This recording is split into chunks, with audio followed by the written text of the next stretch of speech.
reaparezco. Reaparece. Muchas gracias, Carlos. La verdad que muy contento de estar acá hoy. Yo también. Después de tanto tiempo. Así que muy A contento. ver, hacenos un panorama muy sintético, porque la pregunta es muy amplia, de qué cosas te gustan de la economía actual, de la Argentina, de la política económica y qué cosas te preocupan. Bueno, yo empezaría por el plano más general, que es el plano filosófico, ¿no? Yo creo que tenemos un gobierno que tiene un norte que me parece que es el norte que abrazan los países que han logrado o que quieren lograr un funcionamiento adecuado, próspero, capaz de disminuir la pobreza, de competir con el mundo, generar empleo, que es la agenda de, bueno, tener equilibrio fiscal, empezar a corregir algunas regulaciones en la Argentina que no existen en otros lugares del mundo, abrir la economía, ser más competitivos, la agenda de la productividad. Si somos más productivos, por supuesto, tenemos salarios más altos. Entonces, esa agenda para mí filosófica es muy, muy importante y, digamos, es la diferencia entre tener un gobierno que cuando manda un proyecto o un paquete de leyes al Congreso, si ese conjunto de leyes perfectibles, mejorables, son aprobadas, bueno, en mi visión el país va a avanzar. Es muy distinto que cuando uno tiene un gobierno que lo que espera es que el gobierno rechace El Congreso. que el Congreso rechace sus reformas, o que cada vez que tiene algún programa lo comentamos y decimos, uy, podría haber sido peor. La verdad, bueno, no está tan mal, en una de esas no pueden implementarlo. Bueno, en este caso hay un programa, hay una agenda de construcción de un país más moderno, abierto al mundo, con las cuentas fiscales en orden, y eso me parece muy, muy positivo. Un cambio de primera magnitud y el más relevante de todos. Después tenemos que empezar a mirar la implementación, ¿no? Llevamos ya medio año de esta nueva administración. Espera, porque Sí. por la implementación te voy a preguntar después. Sí. Me interesa que, con independencia de cómo se implementa, Sí. supongamos que sean ángeles, Ok. los que lo implementan, ¿qué dificultades le ves al modelo mismo? Después podemos hablar de cómo lo están implementando. Bueno, el modelo mismo per se tiene una dificultad que nosotros la vimos muy claramente durante nuestra administración, durante la administración del presidente Macri, que es que construir una sociedad más abierta, más competitiva, donde el Estado empieza a acomodar sus cuentas y convergemos al equilibrio fiscal y vamos a impuestos más razonables, y donde el beneficio de las empresas depende de, competir todos los días en el mercado y no de el lobby o de tener una cuasi renta por tener un kiosquito. Bueno, es una economía más áspera con respecto a la que uno traía anteriormente. Te doy un ejemplo, tal vez para graficar esto, muy macro, ¿no? Ejemplos micro hay infinitos. Pero cuando uno tiene tipos de cambios múltiples con una brecha muy grande, ¿no? Que es lo que típicamente tiene el kirchnerismo, llega y lo que hace es frenar el tipo de cambio oficial, empieza a emitir dinero, entonces tenemos un tipo de cambio paralelo que cotiza muy distinto que el oficial. Mientras tiene reservas y puede financiar eso, lo que hay es un esquema macroeconómico en donde se está subsidiando el consumo con las exportaciones. Yo le estoy cobrando un impuesto a los exportadores que reciben un tercio o la mitad de lo que le corresponde. En realidad, en ningún país del mundo avanzado los dólares son del Banco Central, son del exportador, ¿no? Al exportador argentino, cuando tenemos estos esquemas, se le quita la mitad, un tercio, para sostener un nivel de precio en las importaciones que están asociadas al consumo y al consumo de combustibles y alimentos, etcétera, más bajo. Bueno, en la medida en que uno empieza a remover eso, empieza a remover este esquema, bueno, hay inicialmente un costo para el bolsillo del consumidor, porque estoy reponiendo algo más viable para el exportador y retirando este subsidio al consumo. Nosotros lo vivimos en 2016. Entonces el 2016 fue un año de reacomodamiento, de retirar este esquema que venía desde ya muchos años antes.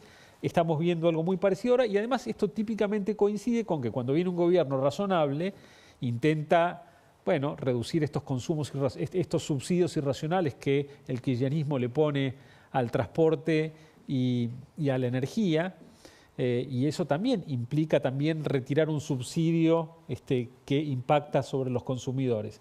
Con lo cual hay que atravesar un primer año difícil, donde estamos auscultando a ver cuándo aparece alguna señal alguna luz al final del túnel de que la economía empezó a arrancar. Y eso, si el programa se vuelve consistente en algunos aspectos en los que todavía no lo es, en mi opinión. Eso te preguntaba. Dame un minutito, sí. Pero si eso ocurre y empalmamos el programa actual, que fue un programa bastante sólido para la primera etapa, si lo empalmamos con un programa de continuidad que nos permita seguir adelante, bueno, a fin de año vamos a estar viendo una economía que va a haber recuperado mucho del nivel de actividad que tenía antes de el inicio del gobierno de Milei. Ese programa que vos llamás de continuidad, ¿qué incógnitas tendría que despejar? ¿Qué problemas debería saldar de la actual política económica? Bueno, yo creo que cuando se inicia el gobierno del presidente Milei, se pone en marcha un programa fiscal muy, muy duro, en mi opinión, adecuado para las circunstancias. Veníamos de un periodo muy, muy difícil, sin reservas. Había que dejar de emitir dinero rápidamente y eso lo entendieron muy bien las autoridades. Y el programa fue muy duro, más consistente de lo que muchos de mis colegas piensan. Yo creo que es bastante sostenible. El ajuste me gustaría que se empalme con reformas estructurales. Un ejemplo, que el ajuste sobre la previsión social, bueno, esté complementado con una reforma previsional que permita que los jubilados actuales, digamos, no tengan todo el peso, sino que haya una reforma que permita que las cargas se distribuyan más equitativamente. Digamos, juntarlo con una reforma estructural en el sistema previsional. Pero a ese programa fiscal se le puso también un programa monetario cambiario que funcionó muy bien durante los primeros meses.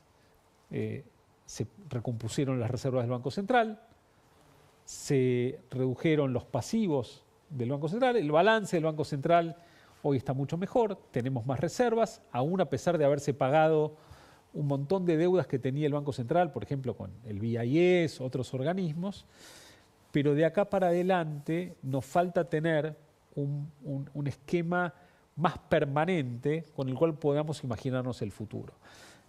Entonces tenemos como una pared entre el presente y el futuro, y hasta que no levantemos esa pared de entender a qué régimen monetario cambiario vamos, y ahí dan la sensación de que el gobierno se debate entre dos alternativas, hasta que no despejemos hacia dónde vamos, es difícil que la economía funcione normalmente, porque hay mucha incertidumbre.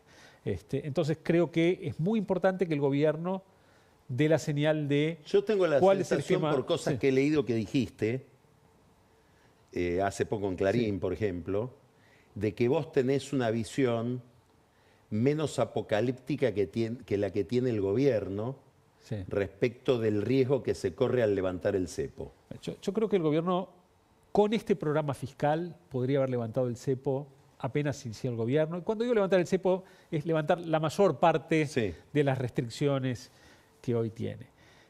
Creo que el gobierno minimiza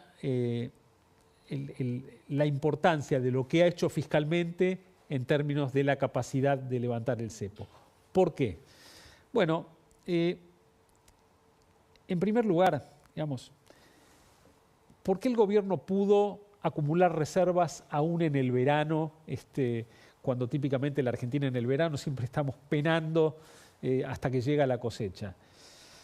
Por un lado, sí, porque decidió cuotificar el acceso al mercado de cambios para pago de importaciones. Puso cuotas de 30, 60, 90, 120 días.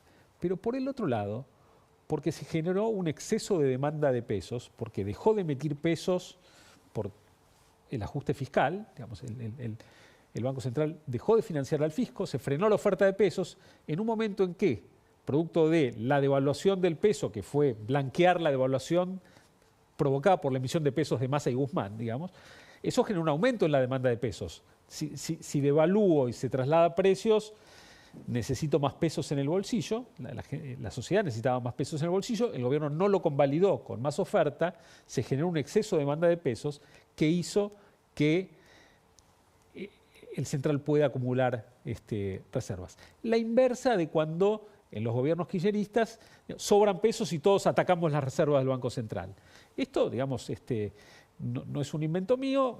Robert Mandel ganó el premio Nobel por el enfoque monetario del balance de pagos, que explica básicamente los movimientos en el balance de pagos, la capacidad del Banco Central de acumular reservas o no en función de lo que ocurre entre el fenómeno de oferta y demanda de pesos en el mercado.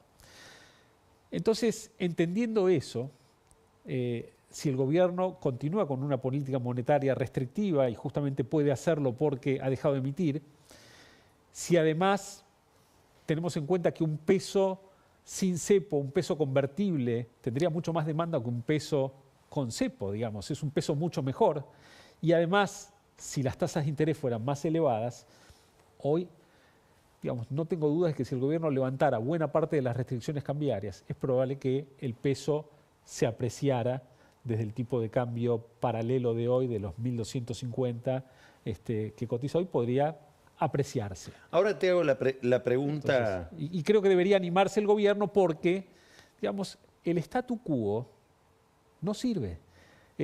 Hemos comprendido a lo largo de todos los años de kirchnerismo que los controles de capitales son un mecanismo muy transitorio. En el largo plazo consumen reservas, no generan reservas. Entonces esta idea de necesito el cepo por un año más porque entonces voy a salir mejor, voy a salir peor.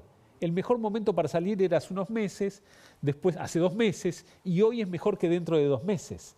Entonces yo creo que además hay que salir cuando, digamos, todavía el gobierno está más holgado, más a la ofensiva, con iniciativa. Entonces yo creo que es muy importante. Ahora, ¿por qué no salimos? Yo creo que porque todavía hay un debate interno del gobierno que no sabe si vamos a la flotación administrada o a la dolarización endógena, ¿no? Ahora vamos ahí, sí. ahora vamos ahí. Te quiero preguntar algo que es el centro del problema para el que mira la política. Sí. Que es este gobierno está teniendo un éxito en términos de opinión pública, de adhesión política muy llamativo, que uno lo atribuye centralmente a la recuperación hipotética o tal vez en alguna medida real del salario que supone la baja de la inflación, por lo menos en relación con determinados bienes. Ahora, mira hoy La Nación ahora, sí. Y la noticia es el tema del desempleo en la ciudad de Buenos Aires. Empieza otra agenda. Sí. Y empieza la agenda del desvelo por la recesión. Y ahí hay un debate respecto de por qué esto se va a recuperar. ¿Cuál sería el motor para que la actividad económica se recupere y no morir por el efecto del antibiótico, digamos? Se nos fue la infección, pero me mataron con los antibióticos. Pero no. A ver. Esa discusión realmente no. Yo no le encuentro mucha lógica. Porque hay mucha gente que se confunde y dice la recesión que generó el gobierno para bajar la inflación. Eso no tiene ningún sentido. La recesión ocurrió justamente por desmontar el esquema de subsidio al consumo que venía en la administración anterior y que no se podía sostener más. No había más reservas, teníamos una inflación de 200%, había que devaluar. Bueno, en el momento en que devalúo estoy blanqueando la inflación de Guzmán y de Massa. ¿No? Entonces, no es la inflación de este gobierno, no es la recesión de este gobierno, es el precio a pagar para tener algo más sano que me permita, en un esquema que funcione de manera permanente, volver a crecer. La economía argentina entra en recesión en el 4º trimestre de 2023 porque se prohíben las importaciones. Y luego en el primer trimestre de este año por la caída en el salario real, por la devaluación, que es justamente blanquear la devaluación generada por la emisión del gobierno anterior. Ahora, esas 2 cosas ya ocurrieron. Hoy se puede importar libremente. Es cierto que, y nota aparte ahí, digamos, dentro de las cosas que no se ven, y después déjame volver porque no quiero dispersarme, pero dentro de las cosas que no se ven y que se están haciendo muy bien, lo que ha hecho la Secretaría de Comercio en el área exterior, digamos, es inédito. Se han eliminado todas las licencias no automáticas, las IRAs, el CEF, este certificado fiscal. Hoy no hay licencias no automáticas. Eso no ocurría desde los años 90. se quitó la obligatoriedad de que todos los productos textiles o con denuncias de dumping pasen por el canal rojo tratándolos como potenciales contrabandistas. Entonces tenemos una economía que está más abierta. Desde ese lado, por supuesto, el impuesto país ha cerrado muchísimo la economía, pero hay algunas cosas que sí están funcionando muy bien. Déjame volver, no sé dónde me había quedado, pero... No, pero lo que te pregunto es, ¿cuál es el motor de la recuperación? La recuperación. Por un lado, la caída en el salario real fue transitoria, porque ocurrió porque se devaluó, primero se mueven los precios, luego empiezan a recuperarse el precio de los salarios, y eso es lo que está ocurriendo hoy, y es lo que va a hacer que la inflación le cueste mucho bajar de 3-4% por mucho tiempo, porque justamente los salarios en dólares de la Argentina quedaron tan bajos que tienen que recuperarse, y la manera de recuperarse va a ser que le tengan que ganar a la suba del precio de los bienes durante mucho tiempo, salvo que flotemos y se aprecie el tipo de cambio nominal y eso lo podemos hacer de golpe. Pero el éxito, digamos, casi como algo que de autoderrota en términos de inflación, de que las cosas vayan bien y que los salarios en dólares se recuperen, es que la inflación le va a costar mucho bajar porque los salarios en dólares todavía tienen que subirse. Los servicios son básicamente salarios. Los salarios en la Argentina en dólares hoy son $800, en el 2017 eran 1.400. O sea, están 40% por debajo. La productividad del salario en la Argentina no cayó 40%, cayó 12%. Entonces, con una macroeconomía más ordenada, es lógico que los salarios van a recuperarse. Entonces, por un lado eso debería ocurrir... ¿Por qué no explicás un poquito más esa relación que vos ves como obvia y no todo el mundo la ve como tan evidente, entre la productividad del salario y el comportamiento del salario real? Bueno, ¿por qué la obsesión de los economistas en la productividad? Porque esencialmente en el largo plazo los salarios copian el nivel de productividad de la economía, ¿no? ¿Qué quiere decir productividad de la economía? Vamos a poner un ejemplo. Pongamos un pescador artesanal en el río Paraná con su caña de pescar, sacando todos los días algunos surubíes, pacúes, y los vende al costado de la ruta. Puede llevar adelante una economía de subsistencia. Ahora, supongamos que aparece el crédito en uvas o en lo que sea, y ese pescador se puede comprar una lanchita, inclusive le puede poner un sonar que detecte el cardumen. No es una inversión inmensa, pero sale todos los días con su lancha y puede pescar centenares de kilos. Y de repente se compra algún mecanismo de enfriamiento y arma una pyme, y es otra cosa, ¿no? Bueno, ese pescador pescaba 10 pescados, ahora pesca 2.000. Eso es productividad, es el aumento de la productividad. Un empleado, ¿cuánto produce? Y eso lo ha logrado porque incorporó tecnología, capital. Y poder incorporar tecnología, capital, depende de que haya crédito, que la economía esté ordenada, de que el costo del capital sea bajo. Por eso es muy importante no hacer defaults para que el costo del capital sea bajo. Entonces, de la mano de la recuperación, digamos, dado que hoy el salario está muy por debajo de la productividad, aun cuando la inversión no se recupere en el corto plazo, los salarios tienen que empezar a volver a niveles compatibles con el nivel de productividad que tienen. Y están hoy desalineados porque la economía estuvo muy desordenada. Y eso vos lo relacionas con el consumo. Entonces eso va a ir generando una mejora en el consumo. Por otro lado, está apareciendo el crédito, incipientemente aparecen los créditos UVA, entonces el consumo va a ir recuperándose. La inversión más despacio, porque digamos, en una economía en recesión como la de este año, digamos, todavía hay capacidad instalada. Todo esto es con cepo. Bueno, lo más importante es tener un norte de hacia dónde vamos. Porque si vos me decís, voy a tener cepo 6 meses más, pero ya todos sabemos que el año que viene vamos a estar en un esquema de flotación administrada, le creemos cómo va a ser, sabemos que no va a haber un salto cambiario importante, que no va a haber una reaceleración inflacionaria, y todos entendemos eso, bueno. Ahora, por supuesto, si sacamos el cepo va a ser mucho más fácil porque ya vamos a tener con nosotros ese régimen permanente, cambiario, que se va a sumar a lo bueno que se ha hecho en lo fiscal. Eso es muy necesario y es una pared que tenemos hoy entre el presente y el futuro. Hay muchas paredes que hay que derribar. Por ejemplo, no sé, Milei estuvo con Elon Musk, con Zuckerberg. La verdad me parece fantástico poner a la Argentina en el radar de los emprendedores y mostrar esa beta, las ganas de hacer, y incorporar tecnología. Ahora, tenemos Tierra del Fuego. Importamos kits que se desarman en China. Debe ser el único país que pide que los desarmen para ponerle un tornillo acá. Es el único país donde los importadores son proteccionistas. Sí, exacto. Entonces, me parece bárbaro Elon Musk, Zuckerberg, pero desarmemos lo que podemos desarmar sin violar derechos adquiridos.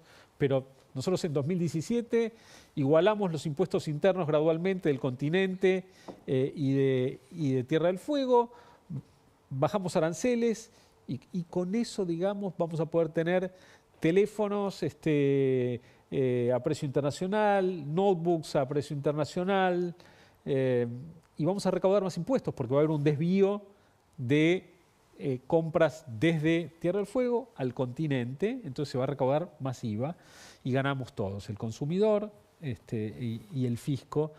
Y además hace falta que la tecnología sea más barata para que se pueda emprender en la Argentina. Así que me parece muy importante derribar esa pared también y unir el futuro con el presente, mostrando el RIGI, el régimen de incentivo a las grandes inversiones. Está muy bien, o sea, hay muchos sectores que lo necesitan, sobre todo después de que Argentina ha sido un violador serial de contratos. Entonces, tener un esquema con un nivel de imposición razonable, mecanismos de arbitraje que defiendan inversiones de 20, 30 mil millones de dólares que si no, no se van a hacer, especialmente en minería y en energía. En todo esto que dijiste, te hago la última pregunta, ahora, no aparece la relación con el exterior, quiero decir con el fondo. Sí.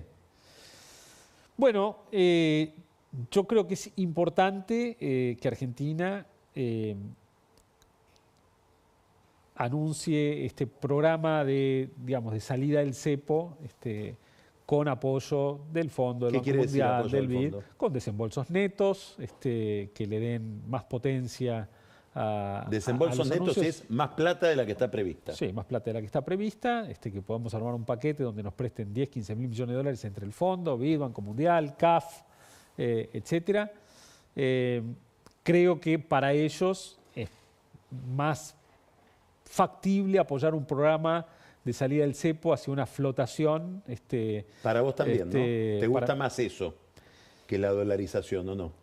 A mí me genera dudas la dolarización endógena, esta idea de voy haciendo la dolarización por partes, elimino la ley penal cambiaria, que me parece perfecto eliminarla, y que el aumento en la demanda de monetización venga en dólares mientras coexiste con el peso. ¿Por qué? Porque me parece que si coexiste el peso con un dólar promovido por el gobierno, al final de cuentas va a seguir primando el peso por la ley de Gresham. La gente va a querer seguir usando el peso porque es peor que el dólar, y entonces guardo los dólares y transacciono en pesos. Y en esta idea de Milei, de la dolarización endógena, el Banco Central tiene prohibido hacer nada, y ese peso puede eventualmente hasta apreciarse muchísimo, ¿no? Porque el Banco Central no podría comprar pesos contra dólares para defender la paridad, y eso podría generar una tasa de interés muy volátil y hasta mucho desempleo. Entonces, ¿a Milei le interesará eso, que haya mucho desempleo? ¿O lo da por sentado en su camino hacia una utopía donde eso se resuelve al fin de los tiempos? Bueno, pero tampoco sabemos si esta dolarización endógena no es tan bien como el primer intento de la ley Bases, que iba a ser aprobada por las fuerzas del cielo. Y finalmente terminamos negociando tradicionalmente, como pienso que vamos a negociar un programa tradicional que sería muy bueno y que creo que deberíamos tenerlo muy pronto, porque en este segundo semestre, si no, el Banco Central va a estar perdiendo reservas con cepo. perdiendo reservas con cepo. Y eso es una muy mala señal que puede retroalimentar expectativas negativas que habría que evitar. O sea, vos ves un riesgo ahí. Sí, No es solo que te perdés una oportunidad, como dijiste hasta ahora, sino que ves, ahora estás diciendo otra cosa, sí, que hay un riesgo. Sí, hay un riesgo Que de... esto puede empeorar si mantienen Yo el creo cepo. que el programa funcionó muy bien hasta ahora, que permitió, inclusive el programa monetario, funcionó muy bien hasta ahora, pero que era transitorio. Y esa transitoriedad creo que terminaba en el momento en que el Banco Central empieza a perder reservas, porque con cepo se pierden reservas en el largo plazo. Entonces hay que salir de ahí, hay que hacerlo rápido, estamos a tiempo, pero es tan potente lo que se ha hecho en lo fiscal que, digamos, yo miro el futuro con optimismo porque si lo fiscal está acomodado, todo lo demás es manejable y el gobierno todavía puede manejar muy bien esta convergencia hacia un esquema monetario cambiario permanente. Espero que lo hagan, deseo que lo hagan y si lo hacen creo que Argentina en 2026 puede tener un muy buen año, que se empalme para adelante ya en una etapa de crecimiento. Nico, muchas gracias. Bueno, toda una visión, ¿no? Optimista, con signos de interrogación, pero básicamente optimista. Te agradezco mucho. Gracias por la invitación. No, a vos. Vamos a un corte y viene Pancho Olivera, que nos va a contar todos los detalles del escándalo, conflicto, toda esa pelea un poco negra que se desató en el Ministerio de Capital Humano, y Daniel Vilota con otra utopía que no es la de Milei, la utopía Kicillof.